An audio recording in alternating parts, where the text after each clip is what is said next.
Hi, welcome to Phenomenal Foodies on Hot Chocolate Hits.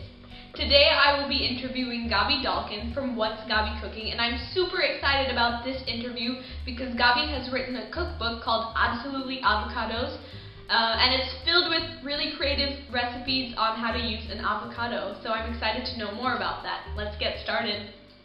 So, can you tell me a bit about your background? Where'd you go to school, and where were you born and everything? Sure. So I grew up in Chicago until I was 5, and then I moved to Arizona. And I lived in Tucson, Arizona until I went to college. So that's where I get a lot of my Southwestern kind of flavors from. And then after I graduated high school, I moved up to San Francisco for school. And let's see, I was up there. I did 4-year college. I was pre-med for the first couple years, Wow. and then decided I kind of hated OChem, and I was like, this isn't really for me. So I did business instead. And then after graduating with my business degree, I moved down to Los Angeles and went to culinary school, and now I'm here. So then how did you start liking cooking if you went into many various different directions? Where did your love for cooking come from? Sure. So I was the pickiest eater on the face of the earth. Like, literally, I only ate macaroni and cheese and grilled cheese until I was probably 14 years old. And then when I got into college, I really liked cooking for people and having my tennis team over for dinner and my roommates, like, I liked feeding people, so I watched an obsessive amount of the Food Network. Yeah.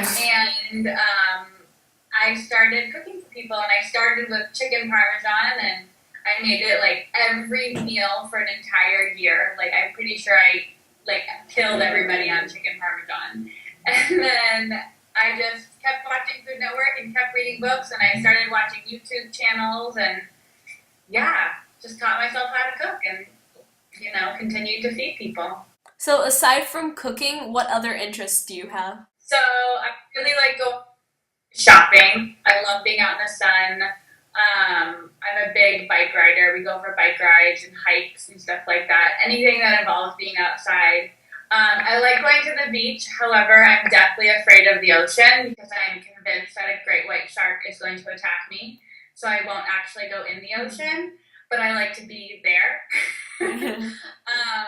But yeah, I mean, I have all sorts of interests. I grew up playing tennis, so my husband did too. We play a lot of tennis. So speaking of your husband, you recently got married, right? Hmm. So Yeah. does your husband have a role in your blog and in your cooking and everything? He totally has a role in my blog. He is my web designer, tech side. He does all of that kind of stuff.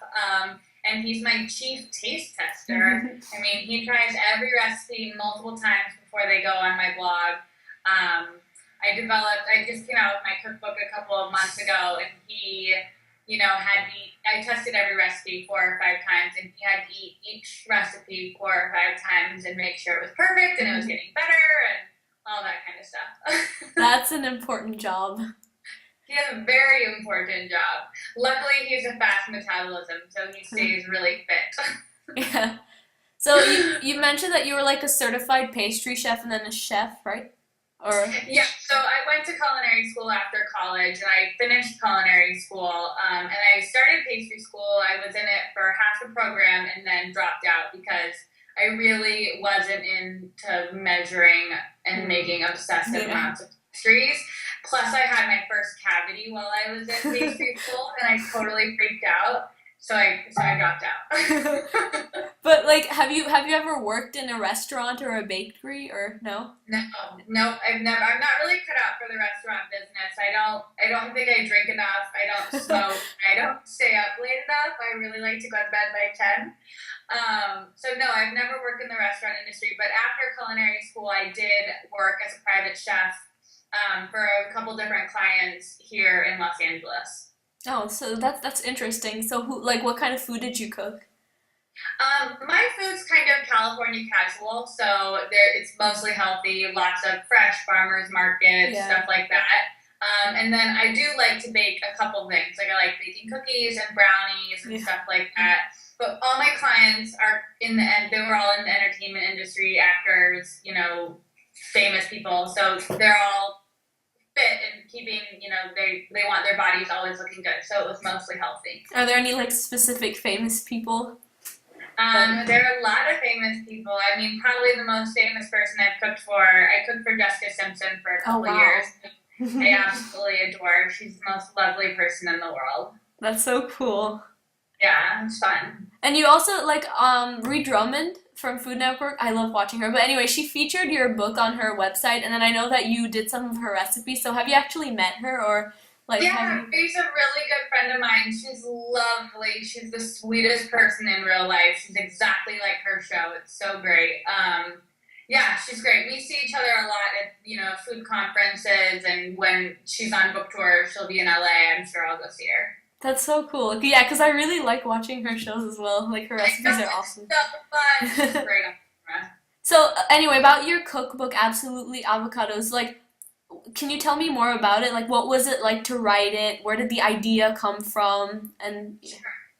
So a couple years ago, I was in New York with two of my best friends, and I was like, I kind of want to write a cookbook. And I went and had a conversation with my agent, and she's like, well, what do you want to write about? And I was like, well, I don't really know. I mean, I really like avocados.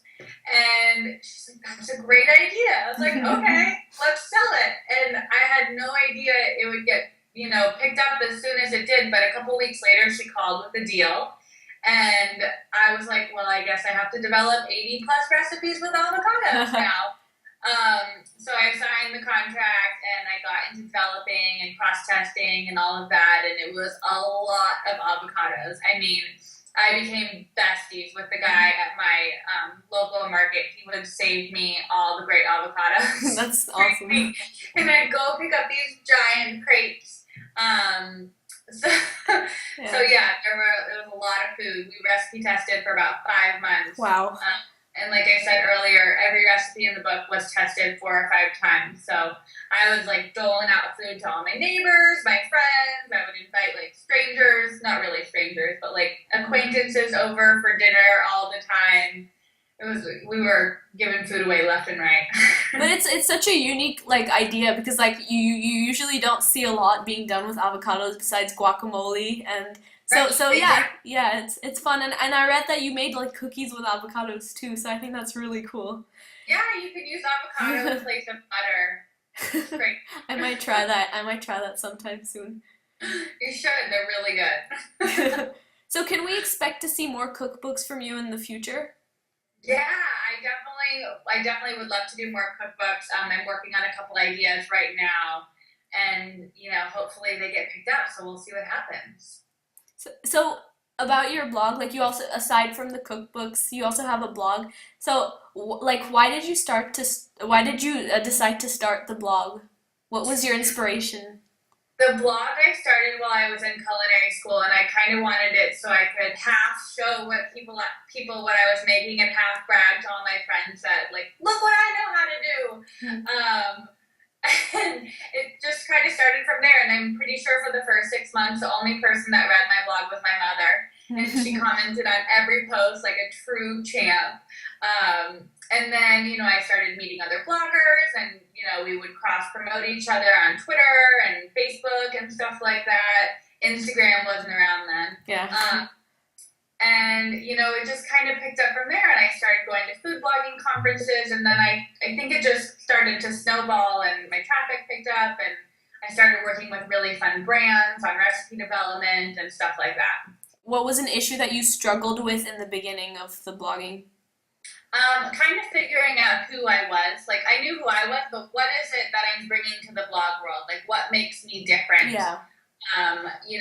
Really, I think the thing about starting a blog is if you want one, you should absolutely start one. I feel it's such a great outlet. It's really fun. You get to be creative and develop all these great ideas. But, figure out what it is you're bringing to the table and find your voice and then own it. So what makes you so unique then? Like, yeah, I mean, it took me 4 years to figure it out, but I'd like to think of myself as kind of the modern California girl, and I'm mostly healthy, sometimes indulgent, and, eating all these recipes you're gonna have a great lifestyle. Yeah. So then where does your love for, like, all this fresh food and avocados and all, where does that come from?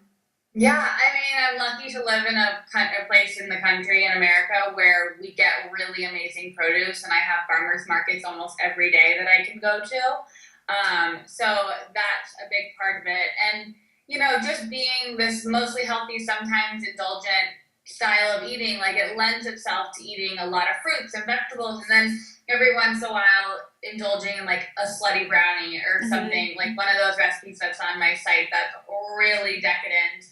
And then, the next day you're having a really great loaded salad with peaches and tomatoes and other really great things you find at farmers markets. So it's the farmers market then, yeah. Yeah.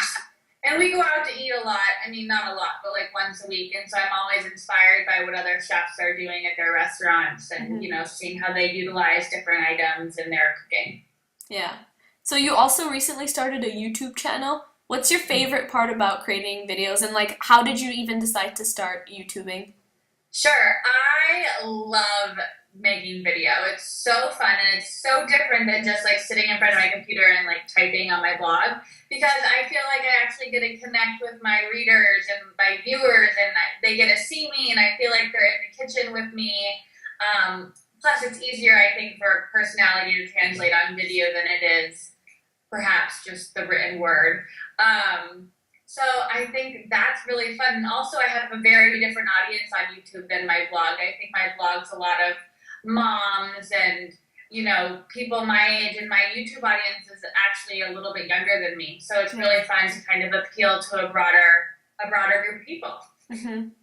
And so, YouTube people really want to be I mean, at least the people watching me, I feel like they're inspired to cook and they want to learn, and that's really fun. Yeah, I think it's really cool because you can just search for something and then you can get like a whole bunch of ways that people make the same thing, and I think that's really cool. And also like the interpretation as well.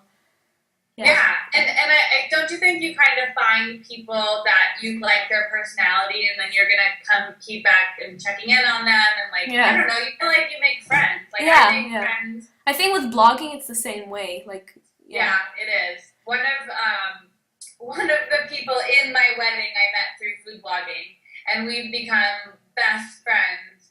And we just met through blogging, and we didn't even know each other in real life for the first couple of months of our friendship. We just were, blog friends. Yeah. So what advice would you give to like bloggers or people who want to cook, just people who like cooking in general?